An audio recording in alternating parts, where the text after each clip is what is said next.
आज सकाळी नाश्त्यासाठी बनवले होते उत्तप्पे. आता इथे माझं उत्तप्पा बनवायचं तर चालू होतं, पण आमच्या विशूला कुठे तोपर्यंत थांबायचं होतं.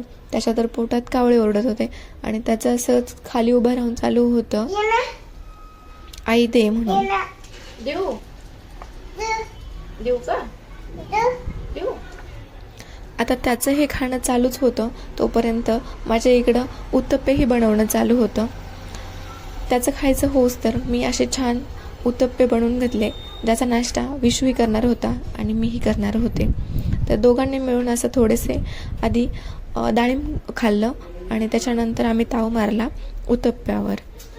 तर छान असे आमचे उत्तप्पे तोपर्यंत बनून झालेले होते. आता उत्तप्पे बनून झाल्याच्या नंतर माझं काम होतं की ही पालकची भाजी आणलेली होती, त्याचे जे मुळे राहतात तर ते मला कुंड्यामध्ये लावून घ्यायचं होतं. आता कुंड्यात तर जागा नव्हती, त्याच्यात होती मेथीची भाजी लावलेली, एका कुंडीमध्ये होता पुदिना. तर मला मेथीच्या भाजीमध्येच मध्ये मध्ये ह्या मुळ्या अशा लावायच्या होत्या.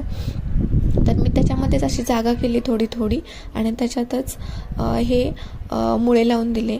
तर पाहूया आता, असे मुळे तर लावू दिले होते, पण म्हटलं आता हे येतात कसे ते पाहूया. तर पाहूया आपण नंतरच्या व्हिडिओमध्ये या मुळ्यांना काही म्हणजे पालकची भाजी येते की नाही, का हे म्हणजे हे असेच वेस्ट जातात.